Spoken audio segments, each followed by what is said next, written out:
Pessoal, estão preparados? Hoje vamos falar de uma coisa muito forte. Muito forte. Vamos falar sobre os cristãos não vencedores.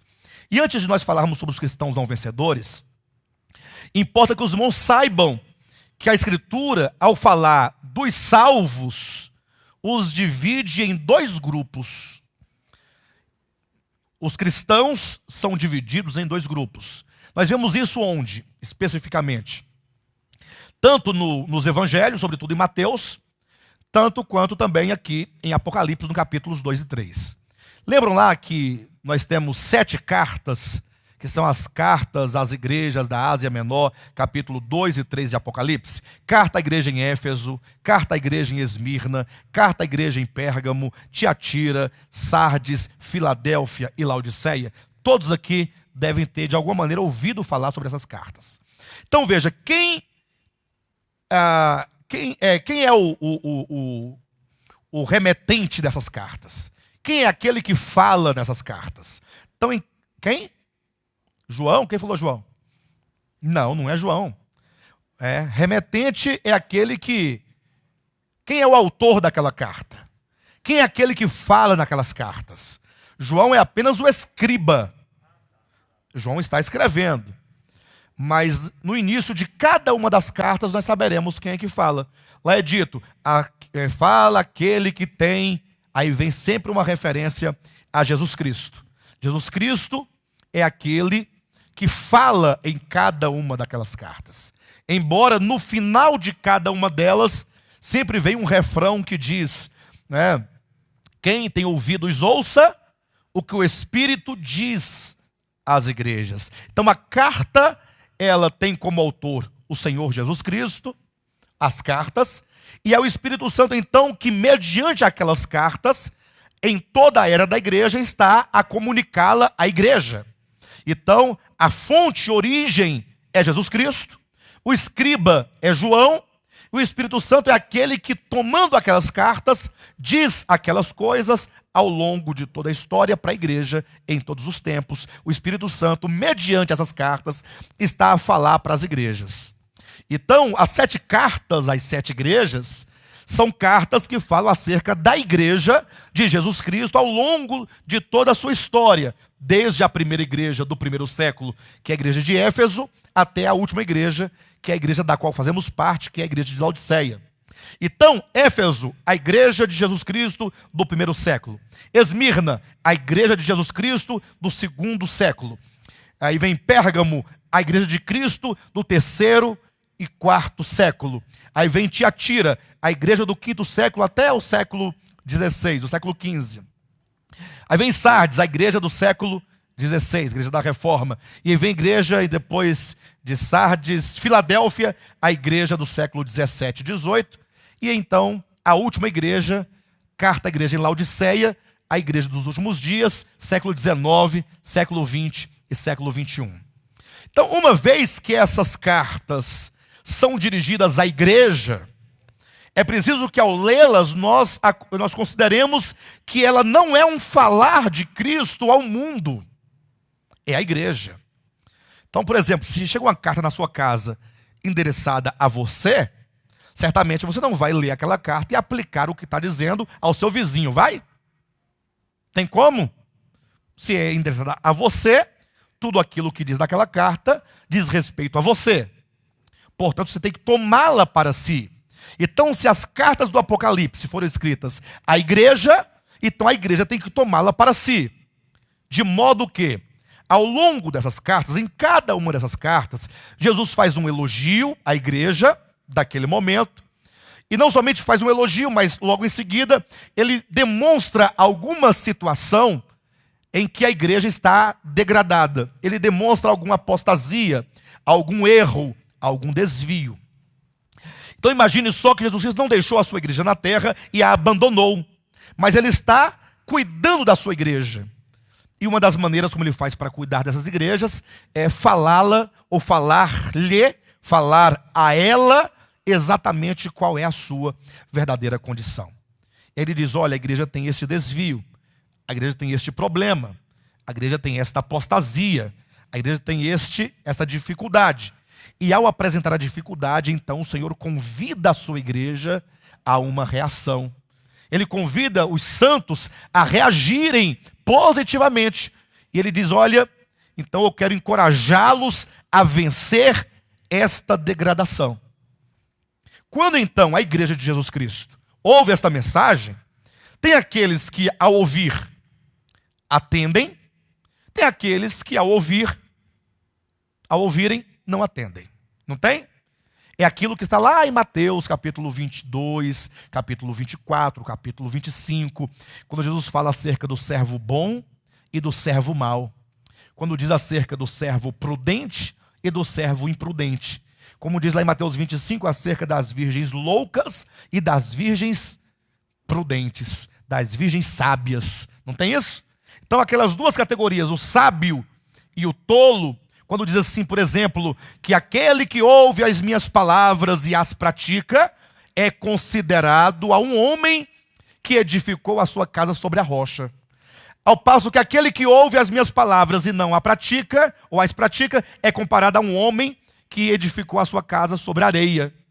Então, há esses dois tipos de crentes.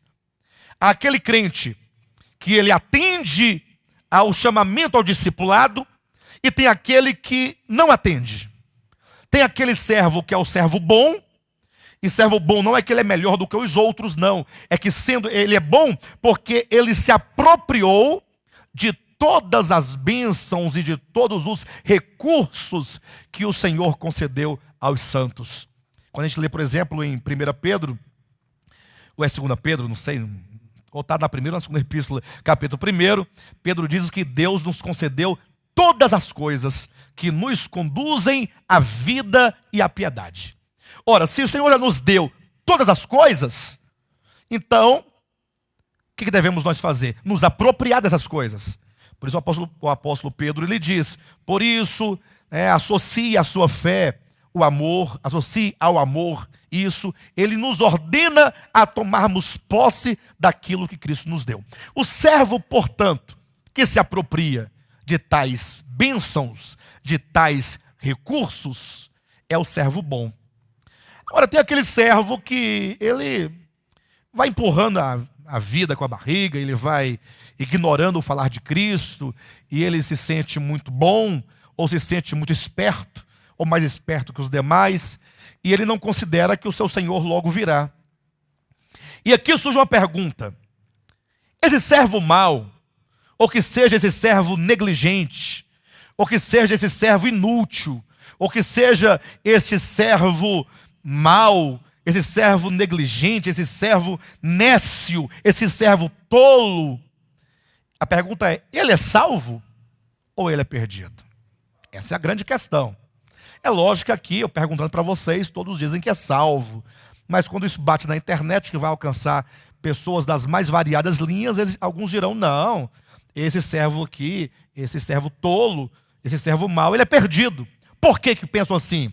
Porque há um pensamento esmagador, na verdade, que afirma categoricamente, ainda que em dissonância à Escritura, eles dizem que a salvação depende de obras humanas.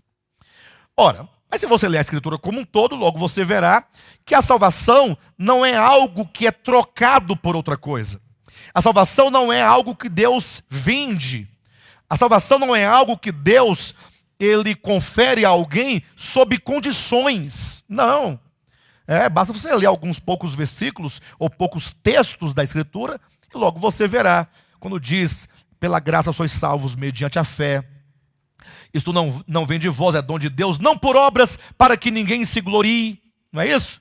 Você pode ler, por exemplo, também Romanos capítulo 11, versículos 5 e 6, quando diz que resta um remanescente segundo a eleição da graça. E se é pela graça, já não é pelas obras, do contrário, a graça já não é graça. Enfim, basta você ler Romanos capítulo 8, capítulo 9, 10 e 11, e você verá que a salvação ela é um dom de Deus, que não é vendido, que não é trocado, que não é barganhado, que não é emprestado. Antes, é dito em Romanos 6,23, que a salvação é um dom gratuito de Deus. Olha, dom gratuito. É dito que Deus não justificará o homem mediante obras da lei, como está em Romanos capítulo 3, versículo 28. E no 27 ainda questiona: onde pois a jactância? Onde pois o orgulho? Porque essa presunção? Haja vista que nenhum homem será justificado diante de Deus mediante obras de lei. Enfim, tendo em vista então, sem alguém tiver dúvida sobre o tema salvação, tem que ouvir outra mensagem. Mas, tendo em vista que a salvação independe de obras, e depende basicamente de três coisas. Depende do sacrifício de Cristo, haja vista que o sacrifício de Cristo é o pagamento do resgate pelos nossos pecados. Segundo, da sua graça, que uma vez que ele pagou o preço, agora esse sacrifício nos é ofertado gratuitamente. E nós então nos apropriamos desse sacrifício gratuito mediante a fé. Então é o sacrifício, a graça e a fé. A fé se apropria então desse sacrifício, deste dom, e levando em conta que a própria fé é um dom de Deus, então a salvação ela não passa pelo mérito humano. Os eleitos de Deus são aqueles a quem o Senhor previamente os amou, os elegeu, os predestinou, os separou para aquele fim de salvação. Nós somos alvo da escolha divina e nós somos alvo do chamamento divino. 1 Coríntios capítulo 2 nos diz claramente isso, que o Senhor chama aqueles a quem Ele primeiramente escolheu, como também está em Romanos capítulo 8, versículo 29 e 30, que o Senhor chama aqueles a quem Ele escolheu. Levando isso em consideração, a pergunta é: pastor, então tanto faz ser um servo bom ou um servo mau? Tanto faz ser um servo prudente ou um servo imprudente? Tanto faz ser um servo, enfim.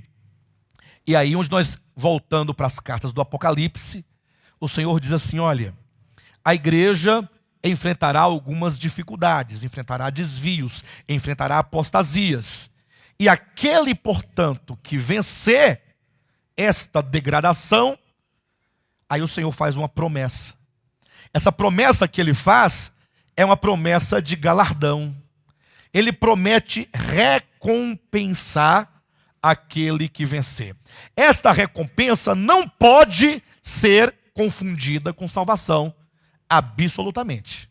É uma recompensa por aquele cristão ter se apropriado pela graça e pela fé de tudo aquilo que o Senhor lhe deu.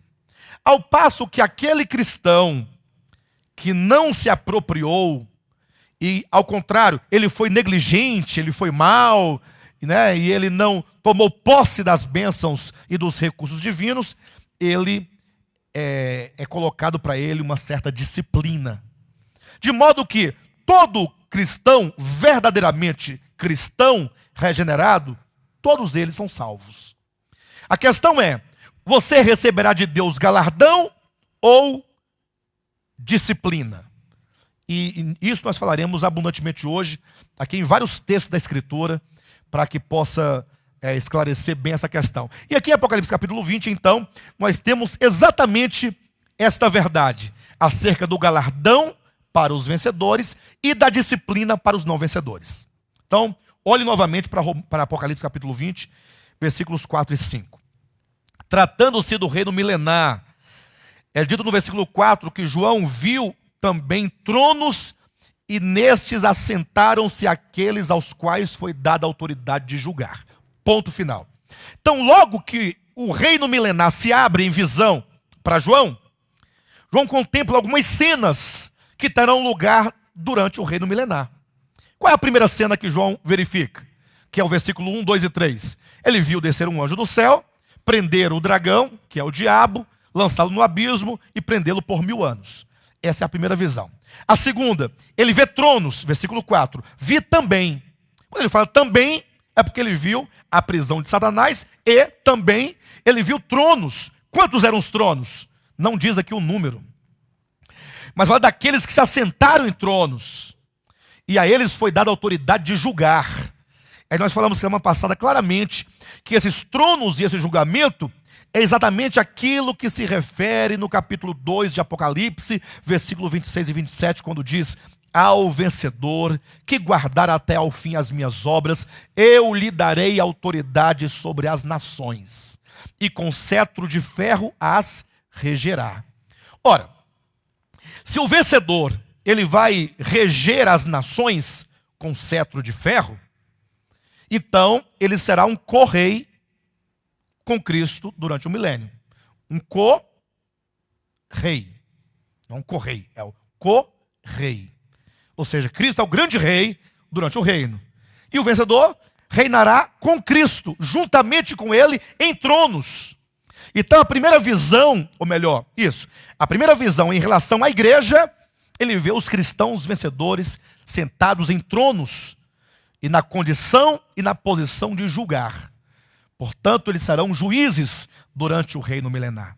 Por isso que eles têm cetro de ferro para governar sobre as nações, para exercer juízo sobre as nações, para poder resolver as demandas dos povos, das pessoas, de modo que são os cristãos vencedores, conforme está em Apocalipse capítulo 12, o filho varão, ou no capítulo 14, as primícias.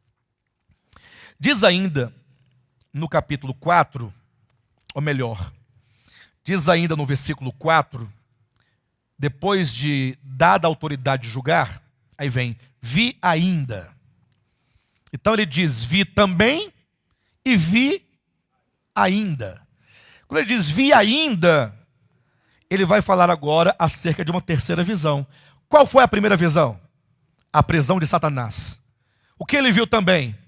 Os vencedores assentados sobre tronos, prontos para julgar. E o que ele viu então? Em terceiro lugar, vi ainda as almas. De quem? Dos decapitados por causa do testemunho de Jesus, bem como por causa da palavra de Deus, tantos quantos não adoraram a besta, nem tampouco a sua imagem, e não receberam a marca na fronte e na mão. E aqui nós temos uma chave hermenêutica. Quando diz que estes decapitados, eles não adoraram a besta, nem tampouco a sua imagem, e não receberam a marca na fronte e na mão, fala-se aqui daqueles que viveram e estiveram aqui durante o período de grande tribulação. Não é isso ou não? Então, estes que foram decapitados, eles, durante a tribulação, se eles ficaram aqui é porque não foram vencedores, em tempo hábil. Porque por ocasião do arrebatamento, os vencedores sobem. O cristão não vencedor, ele vai ficar aqui na grande tribulação. Perfeito ou não? E aí então, na grande tribulação, ele tem a chance, a graça, a oportunidade, então, de ainda ser um vencedor nesse tempo de grande tribulação. E então, por causa da palavra de Deus, diz o versículo 4, e por causa do testemunho de Jesus, eles foram decapitados. Então, eles venceram durante a grande tribulação. Vencedores tardios, mas vencedores durante a grande tribulação. E aqui o apóstolo ele faz aqui um paradoxo. Ele diz que aqueles que foram decapitados, eles viveram. Eles viveram, não diz aí? E viveram e reinaram com Cristo durante os 1000. E aqui nós dizíamos que cuidado para você não interpretar essa expressão viveram como sinônimo de ressurreição. Então, se você procurar no léxico do grego, vai observar que a palavra ressurreição, usada para levantar-se dentre os mortos, não é a mesma palavra que está aqui para viveram. Por que é dito que estes decapitados viveram e reinaram? Aí vem aquele ponto que nós colocamos aqui nessa mensagem passada. Quem tiver dúvida, volta à mensagem passada e lá você vai perceber. É que o Senhor nos deu o seu Espírito. Nós que fomos justificados, conforme está lá em Romanos, né? Capítulo 5, versículo 17, recebemos a sua justiça para então reinarmos em vida. O que é reinar em vida? O cristão que reina em vida é aquele cristão que, mediante a vida indissolúvel de Cristo, que é o seu Espírito, o cristão que reina em vida é aquele que, se apropriando dessa vida indestrutível, desse espírito de vida que nos é dado mediante a nova aliança, ele agora então, ele reina sobre as suas próprias paixões, reina sobre o seu próprio coração, reina sobre o ego, reina sobre o pecado. Ou seja, é um cristão vencedor durante a sua trajetória. Porque se fala muito em cristão vencedor, cristão vencedor, cristão vencedor, mas o que é um cristão vencedor?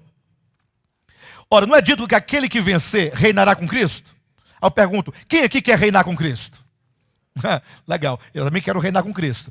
Agora, veja que reinar com Cristo, o futuro, depende de eu ser governado por Ele hoje. Só poderão reinar com Ele aqueles que hoje se submeteram ao seu pleno governo. Portanto, reinar em vida é, antes de reinarmos no reino milenar com Cristo sobre nações, devemos nós reinar em vida hoje. Esses que reinam em vida hoje, eles estão vivendo. Eles estão vivos. Pastor, mas aí pode ser o caso então, que você está dizendo que se um cristão não reina em vida, ele está morto? Aí aquela questão, né, queridos? Eu pergunto, nós estamos vivos ou estamos mortos? Nós salvos, vivos ou mortos? Aí alguém cita, né, um teólogo cita, Efésios capítulo 2, versículo 1. Estando nós mortos, ele nos deu vida. Aí eu falo, mas isso é absoluto? Eu diria não. Por quê? Porque também em Romanos capítulo 8, versículo 10 diz, se Cristo habita em vós, o Espírito na verdade é vida, mas o corpo está morto. Então eu sou uma coisa totalmente estranha, esquisita, porque estando eu vivo, estou morto. É porque em mim há o Espírito Santo habitando abundantemente no meu espírito. O meu espírito está regenerado, portanto o espírito é vida. Agora, a minha alma, tanto quanto o meu corpo, ainda carecem de vida. Basta você olhar para o seu corpo e você verá que ele está acabando, se destruindo, se degradando. Isso é a morte que opera nele. Então, quando o cristão anda no Espírito, ele está o quê? Na vida de Deus, ele está vivo. E quando ele está na carne, ele está morto. Na sua prática, ele experimenta o quê? Morte, e não vida. Porque a vida só é possível de ser experimentada no espírito humano. Por isso a Bíblia fala que nós podemos eventualmente estar na carne ou no espírito. E aí o mandamento é andai no espírito. E jamais satisfareis a concupiscência da carne. Então, voltando para Apocalipse, diz assim, que estes que foram vencedores durante a grande tribulação, quando eles entraram num período de grande tribulação, em razão da palavra de Deus e em razão, né, do testemunho de Jesus, eles não adoraram a besta, não adoraram sua imagem e não receberam a marca na fronte nem na mão, e portanto eles se submeteram a Cristo de tal maneira que eles foram feitos vencedores na grande tribulação. Por isso eles viveram. Eles entraram para uma experiência real de vida conectada com Deus. E isso lhes dá o direito de reinar com Cristo. Ao passo que os restantes dos mortos, versículo 5, não reviveram até que se completassem os 1000 anos. Ou seja, há muitos cristãos, muitos, que sendo eles cristãos derrotados, ou seja, eles não se apropriaram das bênçãos e nem das ferramentas que o Senhor nos deu para poder ser um vencedor, então eles não reinaram em vida. Na sua trajetória, eles não foram pessoas que andaram na vida, viveram pela vida e reinaram em vida. Eles viveram uma vida e uma experiência, uma vida cristã e, portanto, uma experiência de morte, uma experiência de derrota, uma experiência de vergonha, uma experiência de falta de vigor espiritual, de falta de poder espiritual. Engraçado, né? Às vezes a gente fala assim, mas a Escritura é tão clara com respeito àquilo que Deus nos deu.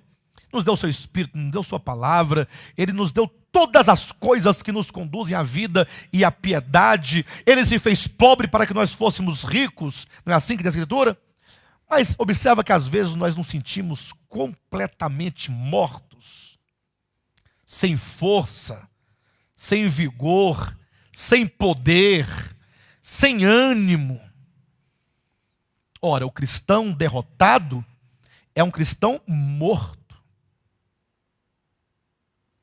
Não que ele esteja morto no seu espírito, mas que a sua experiência é uma experiência de morte, ao passo que o vencedor tem uma experiência de reinar em vida. Por isso é dito no versículo 5 que os restantes dos mortos, e aqui é uma referência aos restantes dos crentes que foram derrotados, eles não reviveram. Isso porque os primeiros aqui mencionados, que são os da grande tribulação, eles também não estavam vivendo. Estavam como os outros, todos derrotados. Só que esses aqui, da grande tribulação, tiveram a graça e o privilégio de estarem vivos por ocasião da segunda vinda de Cristo. E aí eles tiveram a oportunidade de ainda vencerem ou de se tornarem vencedores durante a grande tribulação. O que eu diria é, se você não tiver uma disposição para ser um vencedor hoje, então comece a orar para que Deus te dê a graça de estar vivo durante a grande tribulação. Porque aí você terá pelo menos 3 anos e meio para correr atrás do prejuízo. Agora, se você morrer antes, embora salvo, embora com o espírito regenerado, embora tendo a vida de Deus, mas você é considerado como aqueles que não viveram, que não reviveram, que não se apropriaram dessa vida, e portanto é dito que estes não reviveram até que se completassem os 1000 anos. Lógico, aqui esse texto ele logo dá uma impressão imediata, numa leitura rápida e pouco profunda, que aqui seria uma referência aos mortos perdidos, os mortos sem salvação. Ora, se esse texto, atenção, se esse texto fala dos vivos, da primeira ressurreição enquanto salvos, atenção, e restante dos mortos enquanto perdidos, então leia o versículo 6 comigo. Bem-aventurado e santo é aquele que tem parte na primeira ressurreição. Quem seria esse? Todos os cristãos. Seria esses. E o que aconteceria com todos os cristãos? Sobre esses a segunda morte não tem autoridade. Pelo contrário, serão sacerdotes de Deus e de Cristo e reinarão com ele o quê? Os 1000 anos. Eu pergunto, todos os cristãos reinarão com Cristo? Todos reinarão? O número absoluto de salvos reinarão? Então, estes que têm parte na melhor ressurreição são os cristãos vencedores. Sejam os vencedores no tempo normal e até aqueles que venceram tardiamente, ao passo que os restantes só pode aqui representar aqueles que não venceram. Não, não. É isso que o texto está dizendo. Não é outra coisa. O pastor Josué propôs uma releitura do texto na forma de uma paráfrase, né? Em que ele pega o texto e ele vai fazer algumas modificações de uns termos por outros, sem trazer prejuízo semântico, prejuízo do sentido. Não sei que quantos já fizeram provas de vestibular ou mesmo de concurso, lá você vai encontrar assim, aquela palavra tal do texto da linha tal, se substituída por essa, não sofre prejuízo semântico. Ou se mudada a sintaxe do texto, não sofre. Então é isso que ele está colocando aqui.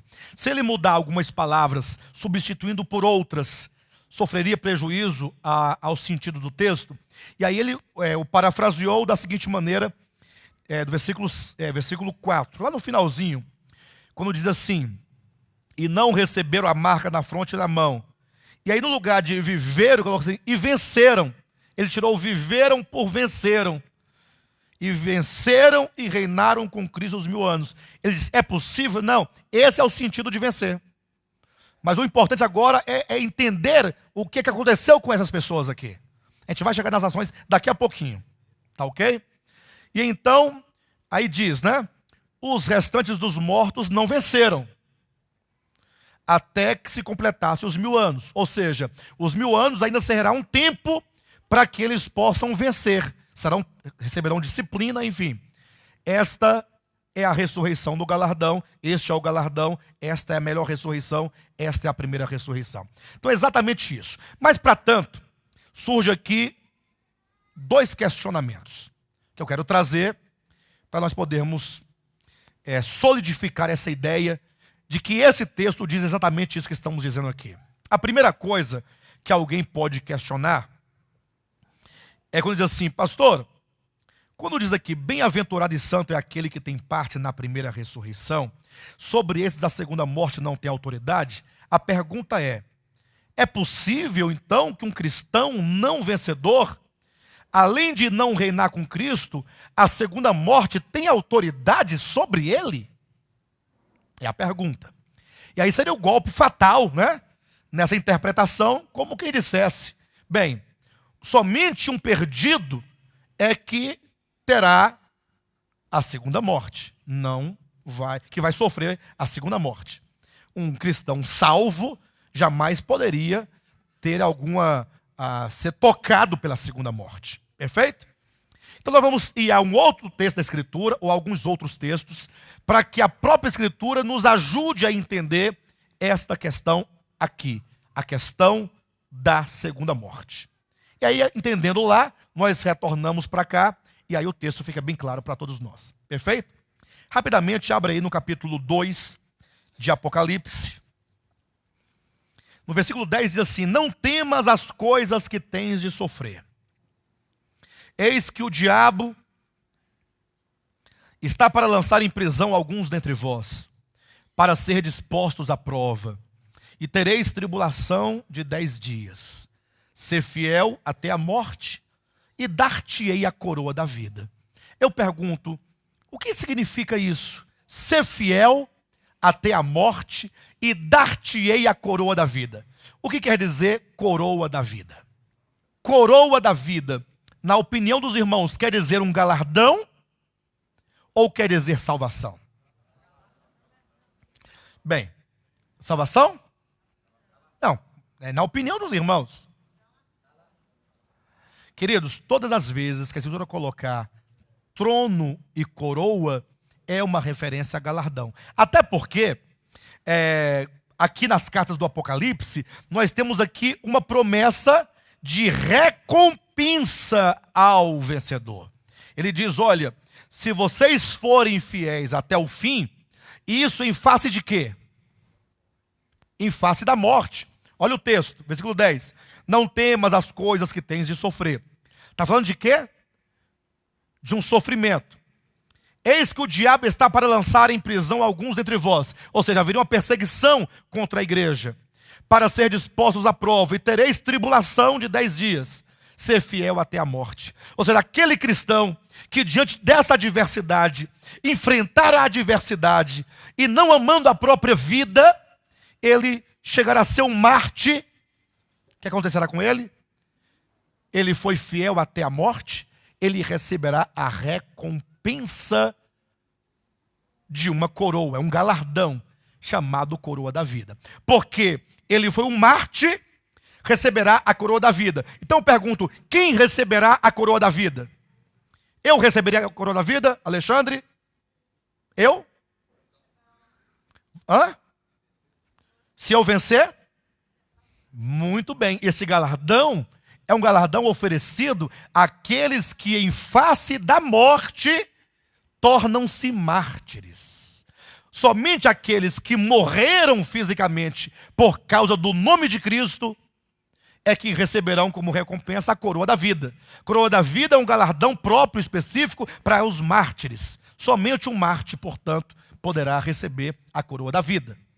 Todos os mártires, em qualquer tempo, se em face da morte eles não amaram a própria vida e por causa da palavra de Deus eles sofreram a morte, então eles receberão como recompensa a coroa da vida. É um galardão para quem sofre a morte na qualidade de mártir. e não na qualidade de qualquer morte natural, mas aqueles que em face da perseguição, em face da morte, eles não receiam perder as suas vidas, mas entregam-na por amor ao Senhor, serão recompensados. Bem, para alguém que pensa que a coroa da vida, atenção, diz respeito à salvação, então faça como o pastor José fez, faça uma paráfrase do texto e leia assim, olha, aquele que morrer por amor à palavra será salvo. Então seria salvo quem? Aqueles que morrerem. Então seria uma condição de salvação você permanecer firme até a sua morte, e sendo morto você teria direito como recompensa à coroa da vida. Ou seja, a coroa da vida seria uma recompensa, como um sinônimo, seria a salvação, e a salvação seria uma recompensa a quem morrer. É salvo aquele que morre por dar a sua vida a Jesus Cristo, o que ficaria totalmente sem sentido. Mas continuando o texto, fala assim, quem tem ouvidos, ouça o que o Espírito diz às igrejas. O vencedor, quem é o vencedor? É este que receberá como recompensa a coroa da vida. Então, receber a coroa da vida como recompensa é o galardão no aspecto positivo. Quando diz, entretanto, o vencedor de nenhum modo sofrerá o dano da segunda morte, quer dizer, ele recebe a coroa da vida como galardão, e em contrapartida, ele não será tocado pelo dano da segunda morte. Pastor, então você quer dizer que um cristão que não é vencedor, ele poderá ser tocado pelo dano da segunda morte? Leia comigo. O vencedor, versículo 11, de nenhum modo sofrerá o dano da segunda morte. Poderíamos ler, o não vencedor sofrerá o dano, ou sofrerá dano da segunda morte. Então, a Escritura nos diz que o vencedor receberá, o vencedor que é o Marte, ele receberá a coroa da vida e não será tocado pela segunda morte, não sofrerá o dano da segunda morte. Ao passo que o cristão não vencedor, ele sofrerá dano da segunda morte. Perfeito? Pastor, mas dano da segunda morte, isso é muito forte. Isso não seria condenação? Logo vem isso na nossa mente, né? Bem, nós temos que ler outros textos para que a própria Escritura vai nos ajudando a compreender esses conceitos. Atenção, olhe para mim porque é muito importante. Quando você lê a Escritura, não basta lê-la e compreendê-la. Eu li o texto. Compreendeu? Compreendi. O que o texto diz? Não, ele diz o seguinte, que o vencedor, que em face da morte não amar sua própria vida, e então se tornar um Marte, ele vai receber como galardão a coroa da vida. Perfeito? Ok, entendi isso, e é isso que diz o texto. Agora, você tem que perguntar, e o que é a coroa da vida? Não tem? Você tem que... você sabe que ele receberá a coroa da vida, mas sabe o que significa isso? Quando diz então que o vencedor, ele não sofrerá o dano da segunda morte, você tem que perguntar o que isso significa. Não basta você encontrar a resposta no texto, tem que saber o que aquela expressão significa, como ela funcionará na prática. E aí há um texto aqui, de 1 Coríntios capítulo 3, que ilustra claramente essa questão, e não somente ilustra, como também tira toda e qualquer dúvida. Capítulo 3 de 1 Coríntios, a partir do versículo 10. Diz assim, olha, preste atenção, porque aqui está o segredo de tudo que temos dito até então. Segundo a graça de Deus que me foi dada, disse o apóstolo Paulo, lancei o fundamento como prudente construtor. Qual é a primeira ideia que nós temos aqui? Vamos enumerar as ideias, irmãos. O apóstolo Paulo lançou o quê? Na qualidade de prudente construtor, ele lançou o quê? Então diga comigo, o fundamento. Esta é a primeira ideia. Paulo lançou o fundamento. Então existe um fundamento. Existe um sólido fundamento. Aí ele continua dizendo assim, e outro edifica sobre ele. Porém, cada um veja como edifica. Então nós temos aqui o fundamento, mas também existe uma edificação. Ou seja, o fundamento é a base, na qual alguém edificará algo. Então ele diz, eu lancei o fundamento.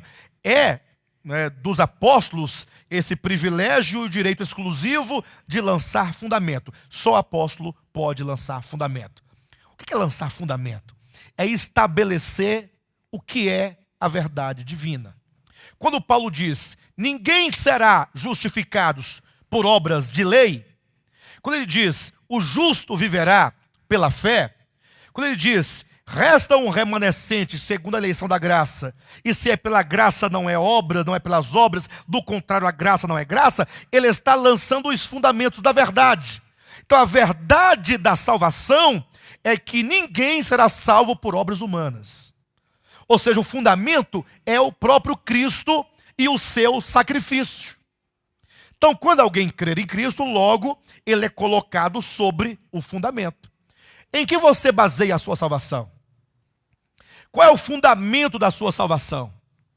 Em que você confia que te dá tanta certeza da sua salvação? Olha, eu estou seguro porque o fundamento no qual eu estou é seguro. É possível que eu perca a minha salvação?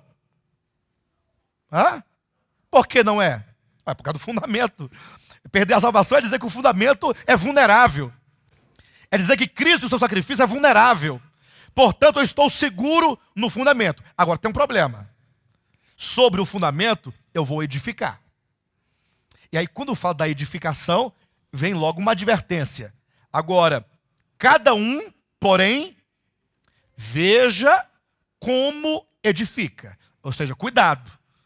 É certo que a salvação, que é o fundamento, que é Cristo, está seguro. O versículo 11 diz, porque ninguém pode lançar outro fundamento, além do que foi posto, o qual é Jesus Cristo. Então, o que é o fundamento? É Jesus Cristo. Pessoal, mas ele disse agora há pouco que eram os ensinamentos sobre Jesus Cristo. É porque em Efésios capítulo 2, versículo 20, diz que o fundamento no qual somos edificados são os ensinamentos dos apóstolos. Pastor, mas são os ensinamentos dos apóstolos ou é Cristo? Não há nenhuma discrepância, porque os ensinamentos dos apóstolos falam acerca de Cristo e de sua obra. Então, é um só fundamento. Então, quando diz ninguém pode lançar outro fundamento, quer dizer, ninguém pode fiar-se de si mesmo em suas obras, como se tivesse segurança de salvação naquilo que faz e não somente em Cristo. Ou seja, a única segurança que temos é o fundamento. Pastor, e se eu quiser lançar mais um fundamento? Qual, por exemplo? Que seja o sábado. Ou seja, se não guardar o sábado, não está salvo. Tem quem diga isso? Quem diz isso não estaria ou não está, porventura, lançando outro fundamento além de Cristo? Aqueles que querem que, se você cortar o cabelo, não será salvo. Não está lançando outro fundamento? E se colocar a televisão? E se colocar o dízimo? E se colocar cerveja gelada? Hein? Outro fundamento. E se colocar as roupas? Também? E se colocar... piercing. Quem usa piercing não vai para o céu. Ou seja, não importa, ninguém pode lançar outro fundamento. Tratando-se de salvação, só existe um único fundamento, o qual é Cristo Jesus, e ponto final. Agora, cada um, ao edificar, veja lá como faz. Então o problema não está no fundamento, agora o problema está na edificação. Aí temos que pensar um pouco sobre isso. Continuando, ele fala assim, contudo, se o que alguém edifica, então ele passa a falar acerca da edificação, sobre o fundamento é ouro, prata, pedras preciosas, madeira, feno, palha, manifesta se tornará a obra de cada um. Pronto. Então estamos edificando. Qual é a natureza das suas obras? É ouro? É prata? São pedras preciosas? Ou é madeira, feno e palha? Então, pedras preciosas? As suas são pedras preciosas? Espera que sim, que bom. Muito bom. Pastor, como é que é esse negócio mesmo, é? Bem, o cristão vencedor, que é o servo bom, que é o servo prudente, que é o servo sábio, aquele que constrói sua casa sobre a rocha, é aquele que ouve e pratica as palavras de Jesus Cristo, é aquele que edifica com ouro, prata ou pedras preciosas. Ou seja, são obras que serão demonstradas. Hoje, talvez, ninguém possa falar exatamente qual é o valor das minhas obras. Nós não podemos julgar uns aos outros, mas essas obras todas, um dia serão manifestadas. Aquilo que elas são, de fato e de verdade, será revelado, será demonstrado. Agora, aquele que é um cristão fraco, não porque ele é pior do que o outro, não. É porque ele não se apropria do Evangelho. Ele não ouve o Evangelho, ele não atende ao Evangelho, no sentido daquela vida prática do reino. Mateus capítulo 5, 6 e 7, Mateus capítulo 22, Mateus capítulo 21, 24, 25. Aquele que não atenta para as suas responsabilidades, não fazendo a vontade do seu Senhor, é aquele que edifica com madeira, com feno, com palha. Nós temos aqui os dois tipos de cristãos muito claramente demonstrado. De modo que é dito no versículo 13: manifesta se tornará a obra de cada um, pois o dia a demonstrará, porque está sendo revelada pelo fogo. E qual seja a obra de cada um, o próprio fogo o provará. Aí, o apóstolo começa aqui com algumas conjecturas. Ele diz, no 14, se permanecer a obra de alguém que sobre o fundamento edificou. Imagina comigo, se permanecer a obra de alguém que edificou sobre o fundamento, se permaneceu ao ser provada pelo fogo, então é porque era ouro, ou prata, ou pedra preciosa. Haja vista que esses três materiais, eles não perecem ao calor do fogo. Porque se fosse madeira, feno, palha, seria destruído pelo fogo. Então é dito que se permanecer a obra de alguém que sobre o fundamento edificou, esse quem? Esse a obra ou esse que edificou? Olha a pergunta que eu estou fazendo para os irmãos. Se permanecer a obra de alguém que sobre o fundamento edificou, esse receberá galardão. A pessoa que fez a obra ou a obra que permaneceu receberá o galardão? Só pode ser a pessoa. Você vai dizer que a obra da pessoa vai receber galardão? Pastor, mas por que está dizendo isso? Porque no versículo seguinte, Paulo fala uma conjectura ao contrário. E aí vem aqueles espertos que dizem, não, quem vai receber o dano é a obra.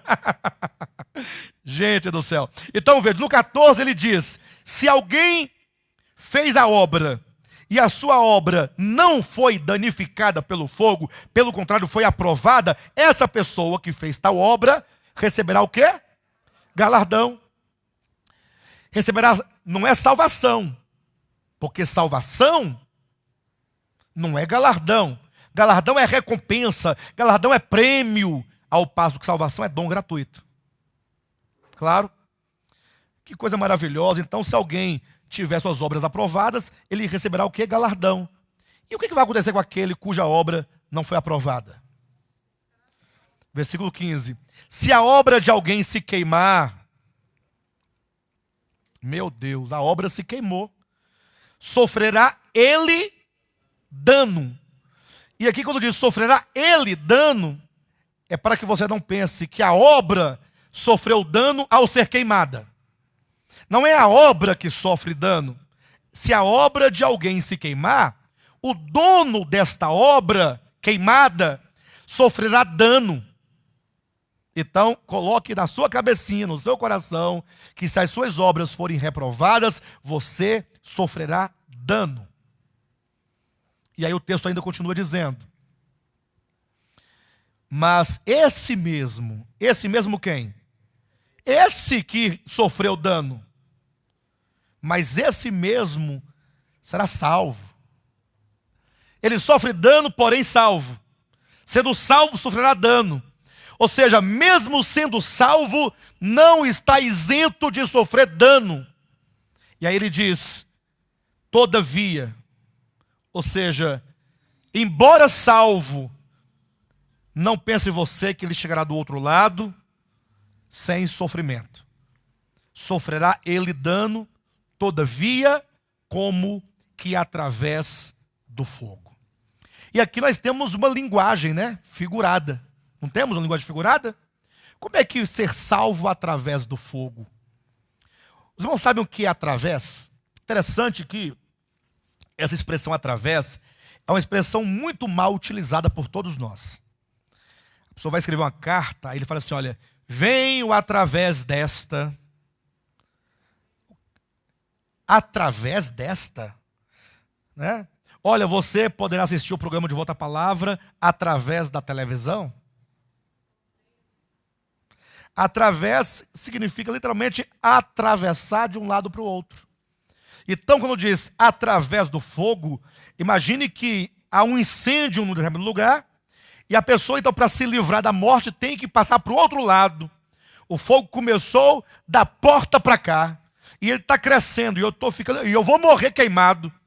E aí eu decido, ou eu recebo, com resignação a morte, me entrego ao fogo, ou eu atravesso o fogo, através do fogo. E eu posso até morrer, mas eu preciso aventurar, porque ficar aqui é certo que eu vou morrer. E aí, quando a pessoa passa por meio do fogo, ou através do fogo, e ele chegando vivo do outro lado, chegará lá sem dano? Salvo da morte, porém todo chamuscado, com alguns ferimentos até de certa gravidade. Vai viver, mas não sem prejuízo, não sem dano, não sem dor.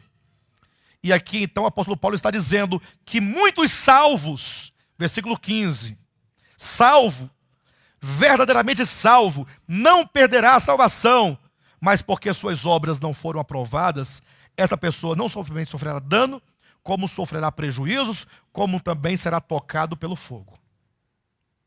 Pastor, agora ficou interessante, Bem, quem pode contestar isso aqui? Quem pode contestar?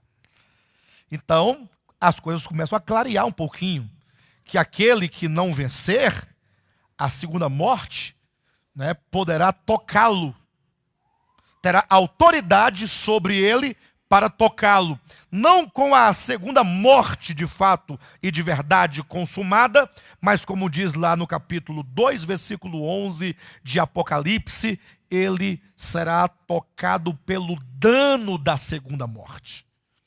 Aí para nós compreendermos melhor o dano da segunda morte, alguém um dia fez uma ilustração que eu acho válida. Digamos que alguém tenha um ente querido que morreu, faleceu. Aí uma esposa, digamos, perde o marido, que era o esteio da casa, que era o arrimo familiar, que era a coluna, sabe aquele pai em que toda a casa se estrutura nele, no caráter, na conduta, na autoridade, no governo, nas finanças, está tudo ali sobre os seus ombros. Imagine que um homem desse morre. Então quem sofre a morte é o indivíduo, não é? Não os filhos, nem a esposa, perfeito? Mas os irmãos concordam que os filhos e a esposa sofrem o dano daquela morte ou não? Então perceba que dano da morte é diferente da morte propriamente dita. Aquele homem, ele sofre a morte. O dano, porém, fica para os filhos, para a esposa, um dano muitas vezes irreparável, que não se pode reparar. De modo que a Escritura então diz que o vencedor não provará o dano da segunda morte. Ao passo que o cristão salvo, porém não vencedor, cujas obras foram reprovadas, este sofrerá o dano da segunda morte, tanto quanto é dito nessa linguagem figurada, será salvo, todavia, como que através do fogo, sofrerá ele dano. Aí eu sei que agora começam talvez a vir muitas perguntas. Como será isso? E aqui está a minha limitação. Eu ainda não recebi essa revelação de como será essa disciplina, como será esse dano da segunda morte. Eu não posso precisar isso para os irmãos. de modo que alguns já se aventuraram a decifrar isso. Mas eu não vou decifrá-lo, porque nós não temos mecanismos na Escritura para definir isso.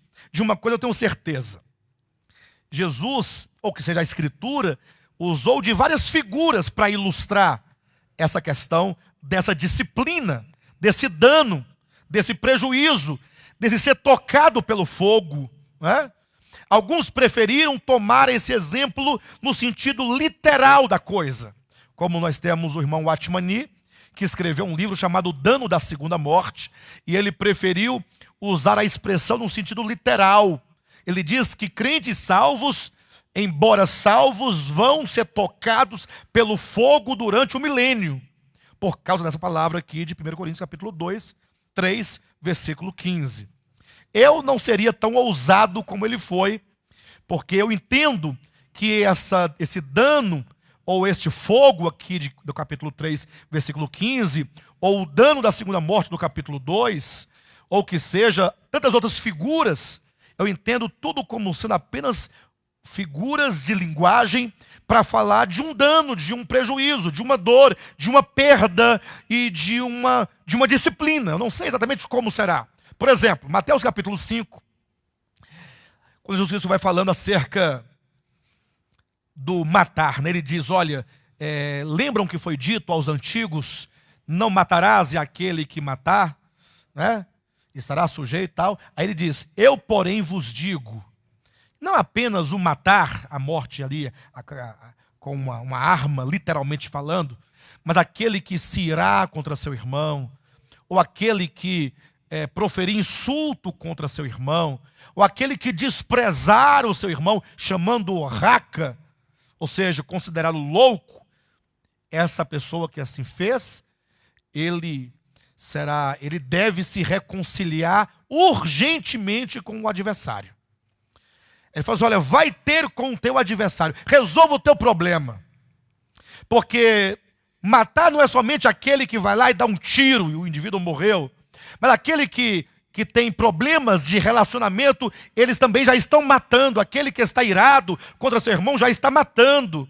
Aquele que profere palavras contra seu irmão já o está matando. E mesmo aqueles que desprezam seu irmão também já estão matando. Aí ele dá uma saída para essa pessoa. Ele fala, olha, vá ter com teu inimigo enquanto estás com ele a caminho. Quando ele diz enquanto estás com ele a caminho, o que vocês entendem com essa expressão? Ora, enquanto vocês estão caminhando. Ou seja, a vida é uma caminhada. Quem morre sai da estrada, não é? Parou de caminhar. Então, olha, enquanto você está vivo, enquanto ele está vivo, vai lá se reconciliar com teu irmão. Resolve esse problema. Sabe por quê? Porque se você não se reconciliar com ele agora, enquanto estás com ele a caminho, digamos que você morra ou ele próprio venha a morrer, sabe quando vocês dois vão se encontrar novamente? Só no dia do tribunal de Cristo. Agora você imagine, agora você tinha um problema com a pessoa, você não ouviu o evangelho, você preferiu o seu ego satânico, diabólico, e você decidiu não perdoá-lo, porque o perdão é uma decisão. Perdoar não é nada que você busque no além, ou que você sinta, eu não tenho vontade de perdoar. Ninguém tem vontade de perdoar.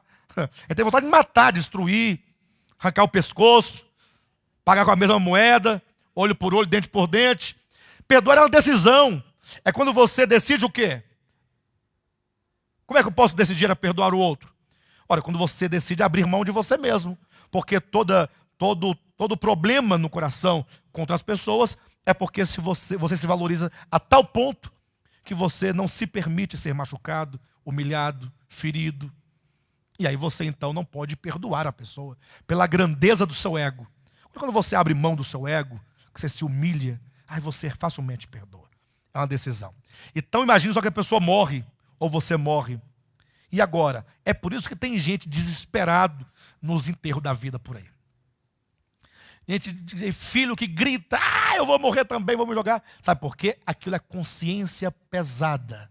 Não em todos os casos, absolutamente, mas na maioria dos casos, a pessoa está sofrendo tanto, não pela perda imediata da mãe, ou do pai, ou do irmão, mas é porque pendências ficaram para trás, que agora ele tem vontade de reaver para resolver, mas não tem jeito. Agora só lá naquele dia. Por isso, vai ter com o teu adversário enquanto estás com ele a caminho, para que ele, porventura, naquele dia, não te entregue ao juiz. Mas não dia do tribunal de Cristo. Está lá o Josué todo feliz, achando que vai se sair bem na fita, bem na foto. De repente aparece lá no finalzinho tem aquela pessoa com quem ele tinha problema. Aí quando o Josué vê, o Josué finge que não está vendo, fica escondido para ver se ele esqueceu, se todo mundo esqueceu. Daqui a pouco lá vem ele procurando Josué. E aí na hora do julgamento, ele falou: ó Jesus, esse pastor aí, maguinho da voz grossa. E aí vem a situação, né? A Bíblia diz que ele te entregará ao juiz, o juiz te entregará ao oficial de justiça, o oficial de justiça te entregará aos meirinhos, e os meirinhos te lançarão na prisão. Aí Jesus usa uma linguagem aqui do direito, da justiça, né? Para poder falar o que poderá acontecer com aquele cristão que não resolveu os seus problemas aqui agora. Aí Jesus fala aquela palavra tão bonita, tão mal compreendida, que está em Mateus capítulo 5, versículo, acho que é o versículo 26, salvo engano. Ele diz: em verdade te digo que não sairás dali. Dali de onde? Da prisão, enquanto não pagares o último centavo. Eu pergunto, sairá de lá? Sairá ou não sairá? Em verdade vos digo que não sairá dali. Ponto final. Não, coloca um ponto na sua Bíblia aí e risca o restante para frente e finge que você não entendeu, não leu. Em verdade vos digo que não sairá dali. Ponto final. Não pode fazer isso, né? Não sairás dali enquanto não pagares o último centavo. Ou seja, sairá, mas vai pagar. É lógico que aqui, entenda as parábolas.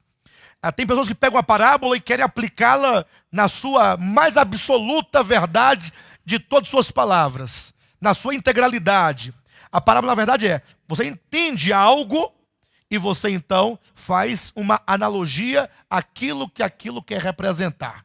Você não pode tomar no seu sentido completo. A parábola aqui diz, quando Cristo fala a respeito de um homem que, tendo um adversário, foi a julgamento, não vai dizendo isso? Então ele está ilustrando como que acontece aqui na terra. E isso acontecerá, portanto, conosco. Tratando-se de nós, ao chegarmos no tribunal de Cristo, aquilo que não foi tratado, deverá ser tratado. Então diz, será lançado na prisão. Essa é uma linguagem figurada. Por que prisão é essa? Não sei.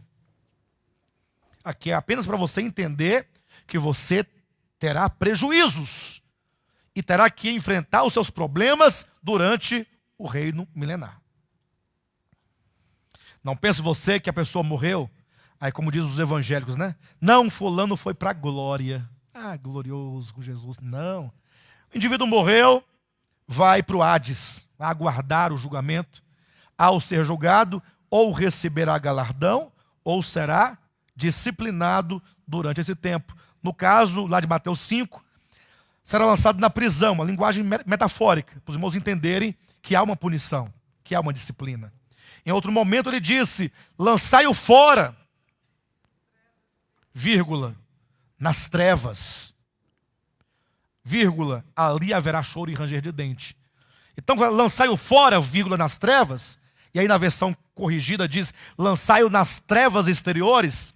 Aí outros acabam tomando trevas exteriores como se fosse o lugar chamado trevas exteriores. Não é. É outra figura. Lançai-o fora. Fora de quê? Fora do reino. Vírgula. Nas trevas. Nas trevas quer dizer que fora do reino, aquela pessoa não vai gozar, não vai desfrutar da glória do reino, da luz do reino de Cristo com seus discípulos. De todo modo, essa pessoa ficará de fora. E ficar de fora do reino, o choro e ranger de dente, é como diz em Hebreus capítulo 12, versículo 14, ou melhor, versículo 17, quando diz que Esaú, ele vendeu o seu direito de primogenitura. Ele tinha o direito, teoricamente falando, na qualidade de primogênito, ele tinha o direito à primogenitura. Só que ele, na sua infantilidade, na sua inconsequência, ele vendeu o direito de primogenitura a Jacó. E depois, então, quando o tempo passou, diz a Escritura, quando chegou o dia de receber a bênção da primogenitura, ele foi todo feliz para receber e não tinha bênção alguma para ele, porque Jacó já havia recebido a bênção da primogenitura. Aí o que aconteceu?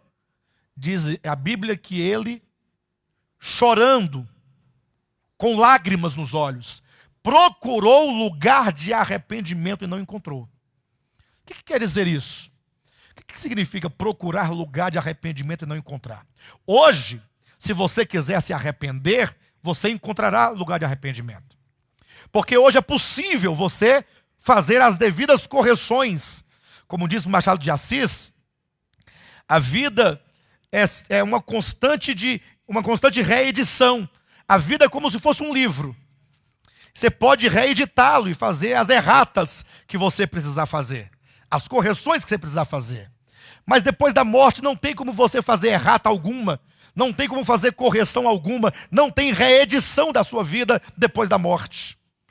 Então você imagine que Jacó, ele pensou na hora de receber a bênção, se eu pudesse voltar, naquele dia, lembra quando eu voltava do campo, que não havia pego caça alguma, e que estava morrendo de fome, e que meu irmão Jacó estava fazendo lá um guisado, e eu desejei o guisado porque estava com muita fome, e ele me fez uma proposta de trocar o meu direito da bênção da primogenitura pelo guisado, e eu troquei.